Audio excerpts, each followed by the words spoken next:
It is no secret that Warzone 2 plays extremely differently to how Warzone 1 played, and for that reason, a lot of people are struggling to win those gunfights. Now, in today's video, I want to give you some Warzone 2 tips and tricks for how to both win more gunfights and get more kills, but I want to do it from a sort of point of view from, like, your average player. It's all very well someone like Swag giving you tips on how to get more kills, because that guy is absolutely cracked, and for the vast majority of us, that just isn't the case. I mean, hell, there's a reason I called this channel Average Ol, and let me tell you, it's not because of my penis size. To be honest, slightly below average old doesn't quite have the same ring to it. But anyway, that's the point of today's video. I want to teach you guys, the average players, the below average players, how you can get better at Warzone 2 and how you can win more gunfights. Now, before we go too far into the video, I do just want to remind you guys that I am currently engaged in a ridiculous slap bet whereby I have to get 50,000 subscribers by the end of the year, or else my brother-in-law is going to slap me hard in the face. I worked it out the other day and we are currently growing at about 500 subs a day. This means that by New Year's Day, we could very well be at that 50,000 mark. However,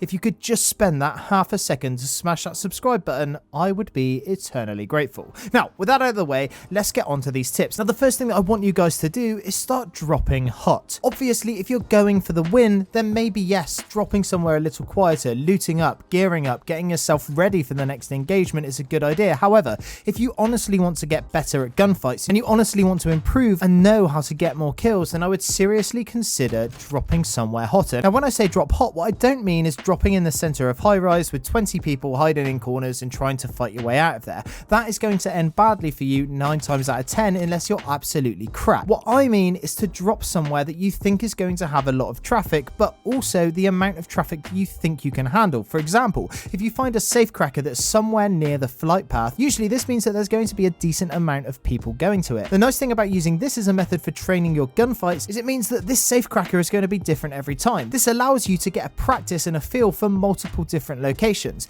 Yes, if you drop in high rise, you are going to be able to get into a lot more engagements and therefore learn that muscle memory you need to get better at the gunfights. However, you're only going to know how to fight in high rise. You're only going to learn that part of the map, and then when the circle moves away from there, you're going to be really outside of your comfort zone. However, if you choose a safe cracker to drop on that you know is going to be relatively hot, not only are you going to have a better chance of survival because there's not going to be 30 people that already know that part of the map really well, but also it's going to be different every time, meaning that you're going to have a much broader range of knowledge about the map of Al Mazrah in general. Therefore, you're going to be such a better player for it. If you practice this and you go into like 3 or 4 solos a day, or even with your friends in duos and trios, if you practice this method and you get good at it and you get good at clearing out those initial people and looting up quickly and picking up a gun and getting that upper hand on people, I promise you in no time you are going to get so much better at these gunfights and you're going to have a much more competitive edge over the competition. Next, on a similar note, I want to tell you to stay active. So many people in this game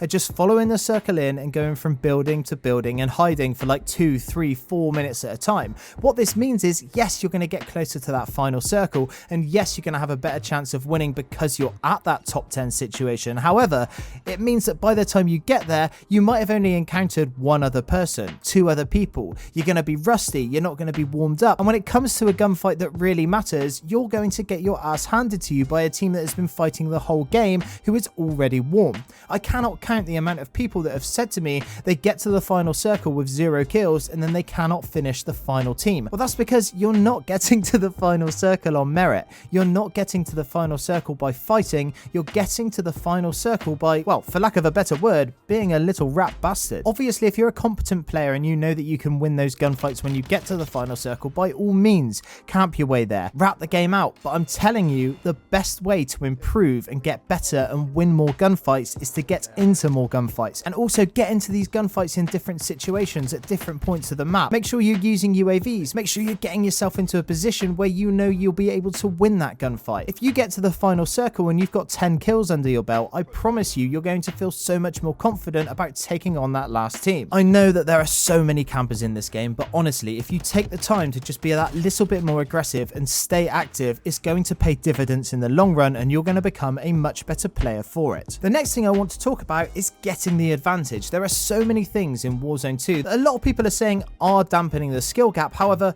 you can use these things to your advantage. There is no honor amongst thieves, and there is definitely no honor in the Call of Duty community. I mean, Christ, you cannot be worrying about honor when you're playing a game with a community more toxic than Chernobyl. But I digress. There are plenty of things in this game that you can use that are going to put your enemies at a disadvantage and therefore you at an advantage. Things like DDoSes, stuns, portable radars, UAVs, things that are going to give you information and give you that competitive edge so that the gunfight itself is easier. Make sure you're actively looking for stuns and flashes and things you'll be able to use in gunfights. Drill charges are another great way of flushing enemies out. If you know someone is camping in a room, chuck a drill charge in there, then they'll be forced to jump out a window or push down the stairs and you'll be ready for them and you'll be able to take them on and win that gunfight. If you can help it, you should really try and steer away from fighting any gunfight that isn't on your terms. If a gunfight doesn't look like it's easy to win, do not take it immediately. Don't just push in there and ego challenge everything. Make sure you're thinking these things through and make sure that you give yourself that advantage. The advantage will not be given to you, and you've got to remember that 9 times out of 10 people are going to be waiting to stun you or throw a snapshot grenade out the window so they know which way you're approaching from.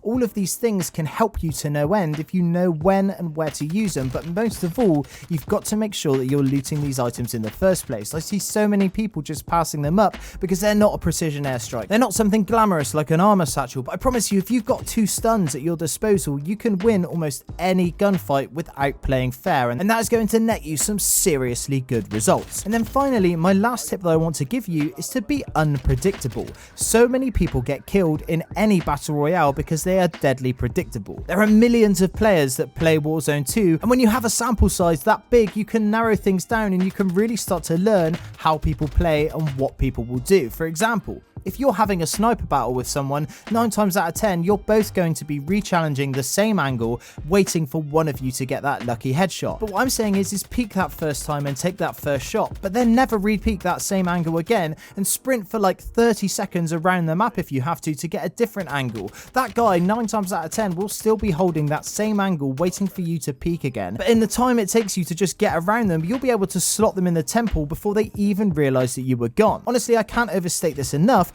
You seriously need to make yourself more unpredictable. There are a lot of mechanics in Warzone 2 that you can use to get this advantage and to be more unpredictable. For example, in most of the built-up areas and the villages and the towns in Al Mazrah, you can use the new parkour mechanics to easily traverse from building to building. This means that you no longer have to actually open your parachute, which people can hear, and you can easily sneak right behind another team that has you somewhat pinned down. By learning these movement mechanics and crafting an eye for these sorts of routes and flanking routes, you'll be able to make sure that you never have to re-peek the same angle again, and the times that you have to have a straight 1v1 equal gunfight will be cut down dramatically, meaning that you'll be able to win and become victorious so many more times. But anyway, that's it for this little video today. I really hope that some of these tips help you guys win more gunfights and become more competent Warzone 2 players. Now, for those of you who have watched my videos for a while, you'll know that I love to see you stick around until the end. So if you're still here, I'd like you to let me know by answering this question down in the comments. If you could get all of the nutrients you needed from just taking one pill, but it meant you could never eat again,